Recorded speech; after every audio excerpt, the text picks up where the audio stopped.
Given that I'm a speaker today, this is one thing that I think opened the door for me to what I do today. And this was Queen's College end of year prize giving day. And whoever was supposed to make the welcoming address was ill.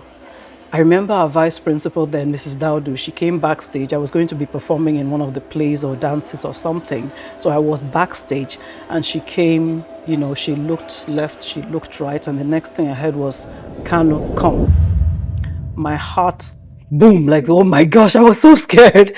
And, because everybody was afraid of her. And she was like, come. So I walked up to her and she says, go out there, welcome everybody. Oh my gosh, I walked on stage. It was the new assembly hall. There's probably all of 2,000 people there. Honestly, I was so scared I couldn't see. I just saw a haze of human beings. But I walked up to the microphone. I smiled. I opened my mouth. I can't remember what I said, but when I was done, the applause was so loud. And when I came back in, Mrs. Daudu, who doesn't smile, smiled and said, well done. That for me was like my first public speaking, you can do this moment.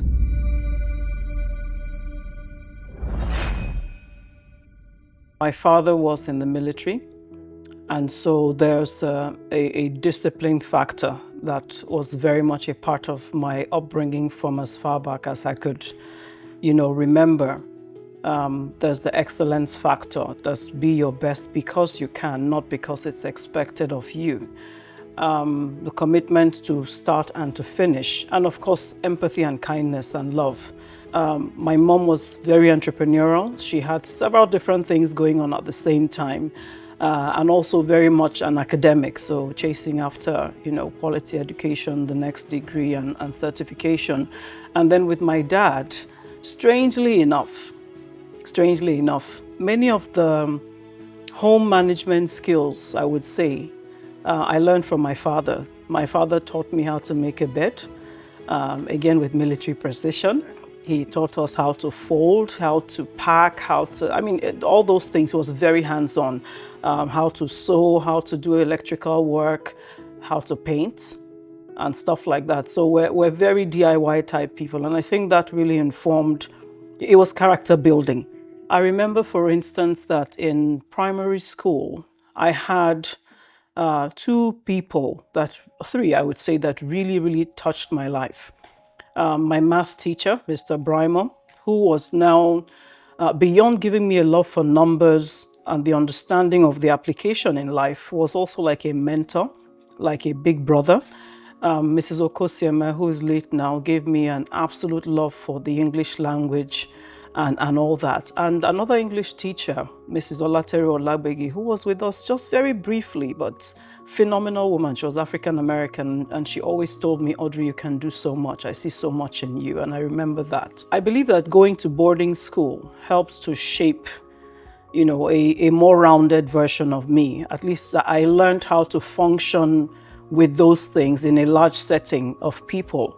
I also think today that my having gone to an all-girls school worked for me because I was then trying to find out who I was as a young woman, as a young girl, without the distractions of, teenage people, or how are these guys looking at me, so you have to figure yourself out first.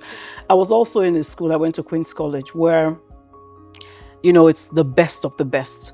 So you had that competitive play from an intelligence point of view, but you also being taught sports and so many things. I think it was just a great background that I was given. My primary school was mostly military, so reinforcing the trainings, of course, at home. My university years, having done that first course in microbiology, gave me an eye for detail. Like, you're always looking at the microscope, microorganisms, seeing how things work and connecting the dots, Courses like biochemistry, if you add this compound to that compound, this is the outcome. These ultimately just kind of teach you business principles. Ultimately, it teaches you that your actions have a consequence, and a reaction. So I don't feel that those were wasted years. I think that they were just part of my journey of growth. Even though things didn't seem to have worked the way I would have designed them, but at the same time, I was just set on a path. But being bold enough to now come back to saying, okay, this is what my interest in, I'm going to pursue this path. Of course, now having done my first MBA, something else happened at that point in time. So my husband was teaching, and we're in Enugu then, and Enugu was changing. It was always like a little civil service town, but it was changing. We're now having new banks. Those flashy banks were coming in with the nice branded cars and, cute executive banking officers. And I was doing a master's with a banking and finance bias. What that meant is that it made perfect sense for me to get a job with one of them. And so I started to apply, was going for interviews. And I remember this one, I was at the last step, sitting down in the reception, waiting for my turn, when I heard a voice that I now know is the Holy Spirit of God say to me, this is not for you. I heard the words clearly, this is not for you. How does this look like you're a woman of substance?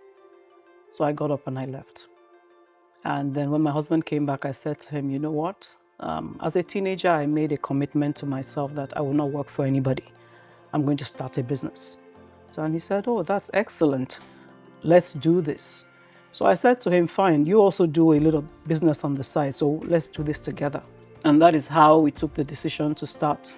So yeah, it's just many things, like I said, alignment, but it's if I think about my journey, it's been mostly being able to stop, assess where you are, and then make some shifts. Now, if I come out of my business and just think of my life in general, because I work with my husband, we had our 4 children, we're a very close-knit family. Everything that we did was about me, my husband, my children. I've never been like, you can't boast and say you've seen me at a party. I don't do parties, I don't do clubs, I like my quiet space. And that quiet space worked around them. But you see, as my children got to a point where nobody was coming and saying, Mommy, I'm hungry, they could literally go to the kitchen and make their own food. I had to reassess who I was outside of them. Like, if God was to strip me of my husband and children, who am I? What is the essence of my life beyond my very self? And I realized that I needed to engage more with the larger world and see how I can add value to other people. And so I had a conversation with my family to say, hey guys, I think I've given you so much. I'm not saying I'm walking away, but Mommy wants to be able to build herself. There are things that are on my heart to do, and I have to step out to do them. And I remember my first son looked at me and he said, Mom, it's about time. That you do so much for us. It's about time you look after yourself. Wow. So that was a big aha moment. So I stepped out and started to attend conferences and events, get involved in associations. As I began to approach from about 35, I found myself to be increasingly discontented. So my life was great. I had a nice house. Business had gone past that era of, oh my gosh, how do we pay salaries today? We were building. It was good. Family was good. Children doing great in school and socially and morally and all that. So I had a great life. But every evening I lay on my bed thinking, there has to be more. Sometimes I came home from work and I just started to cry. And I was crying from a place of emptiness, but it wasn't a cry of, I've quarreled with my husband or my child is sick. It was just some strange inner dissatisfaction that even I had to be having conversations with myself to say, Audrey, what's your problem? There's nothing wrong with your life. So what is this thing? And so I started to pray that proverbial, Lord, show me my next level prayer. Allow me to laugh. Oh gosh, it was my everyday, because I had convinced myself that I just needed, a next level. I don't know what that meant, maybe bigger business, I don't know. But I remember clearly that one of those days, I walked into my room, I burst into tears, I knelt down and said, Father, I can't handle this emptiness. Show me what next. And I heard God's voice very distinctly. And he said, have you done the most that you can with the much that I have given you? when God asks you a question, you need to settle down and think about it. And I remember sitting down and thinking, okay, so what has God given me? And I knew that he wasn't talking about material, all these other things. So it was back to, you are an encourager, you are a counselor, you write. I've always been a great writer, and I know this. I've always known I will write books, but I'd never made any like intentional effort to do it, not just because it's something I could do, but because somebody could benefit from it. So then blogging was just becoming a thing. And so I said to myself, start blogging. Start speaking things that you feel God is speaking to you to other people. You may bless them. Then I went to Lagos Business School and said, hey, I can teach. Can I share my business experiences and help other people? Like, I started to take steps to do more. And so whatever you think you're seeing now in terms of the things I've done is because I had a question that was asked of me by the highest power of all. I looked at my industry and I went not just to the association, but to now say, hey, I want to serve on a committee. And it is from serving on a committee that 16 years later, I was the president of the association. So it's been one step. That first blog has ended up, I have 4 books. I'm working on other books.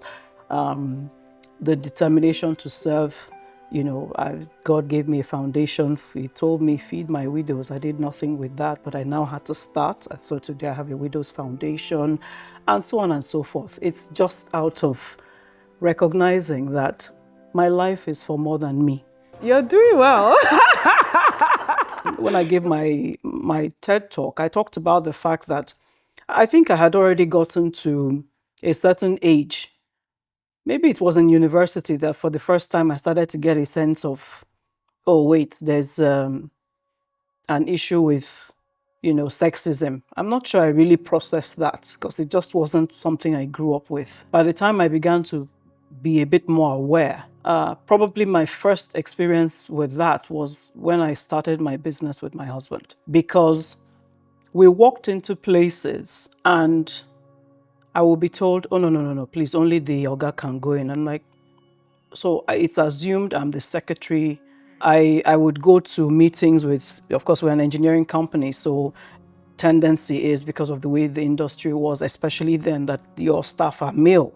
And literally, they're asking me to wait, let the engineers come in. And my guys have to be like, this is my boss. I remember one particular case where we were interviewing, and I had been in one office. So I was coming back into my own office, and there was a man sitting. He was the next candidate. So obviously he wasn't sure who I was. But when I sat down, I then asked for him to come in. And when he came in, as he sat down, I sneezed. And this is somebody I'm trying to employ. And the next thing I heard was, oh, I wonder who those cute lips were kissing last night. First of all, when he came in, he kind of looked like he was looking to see, is there another door or... And I looked at him and I said, interview over. I've so many experiences. So it was really in the business setting that I first started to realize that there's something wrong. Everybody assumes that the man is the leader, the man is the, you're just the fine face. And I'm like, wow, it's incredible. But at some point I realized that a lot of these men don't really process the impact on the women, and they don't really process how them continuing to allow this happen means that their own daughters or granddaughters or sisters are going to continue to face this reality. And so what I decided to then do was just be myself. Try to, if you're very rude, I'll push back at you. But because I know one thing, I know who I am, I own myself. I'm an intelligent woman. I'm God's daughter. I'm on God's assignment. The fact that he has packaged me as I am, why do I need to look like a man for you to first think I'm intelligent? If I'm a beautiful woman, praise God. After all, there are fine men too. We don't just think every fine man doesn't know anything, right?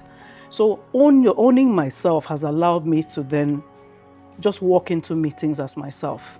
Because I love it when you see people underestimate you because you look nice and feminine.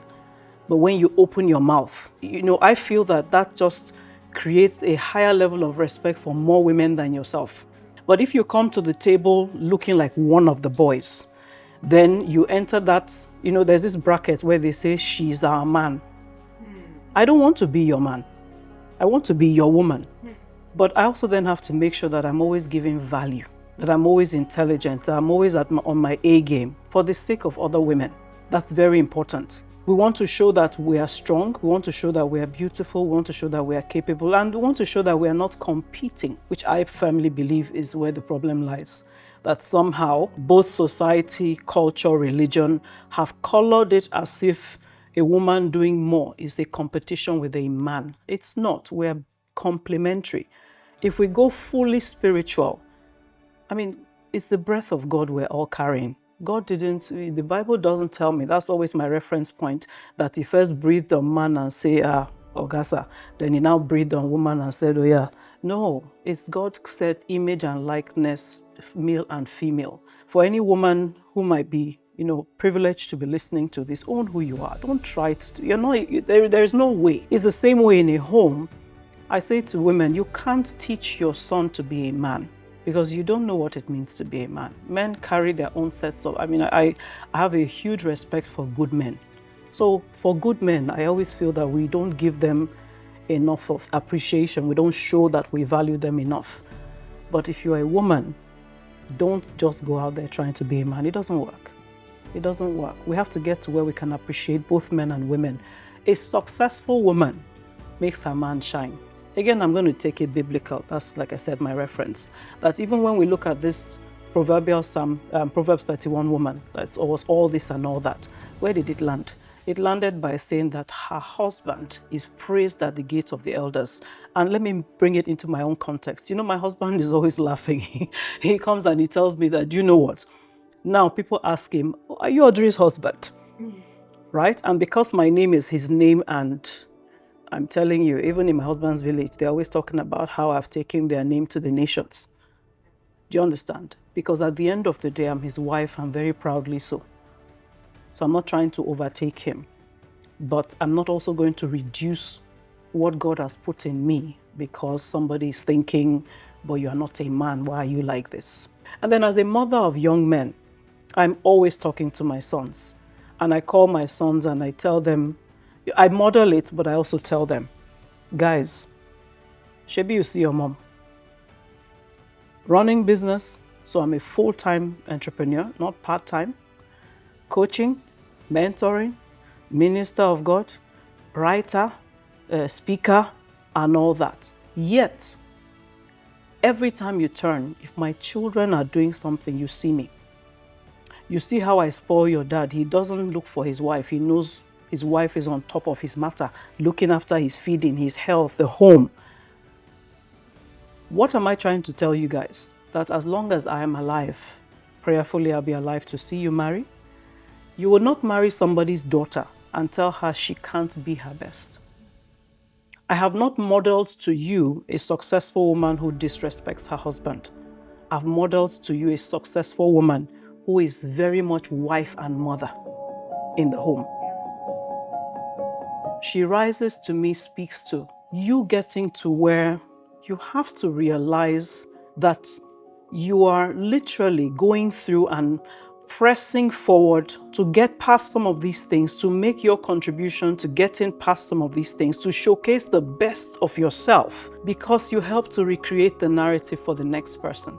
If we just shy away because it's difficult, if we shy away because let them not think my own is too much, if we shy away because, guys don't like, not all guys, but some guys don't like strong women around them, it threatens them. And so you don't want to be that woman that is a threat. So you pretend, you're quiet, you're only giggling and all those things. You are not helping the situation. She rises, is a rising in your thinking, is a rising in your appreciation of who you are and what you can use to bless the world, because you carry such phenomenal potential, capacity, intelligence, beauty, everything. It's a beautiful package. How much more time do you spend to think about purpose? How much more time are you thinking about impact? How much more time are you thinking about how to pull others up? And what steps do you need to take to bring out this thing that God has already put in you?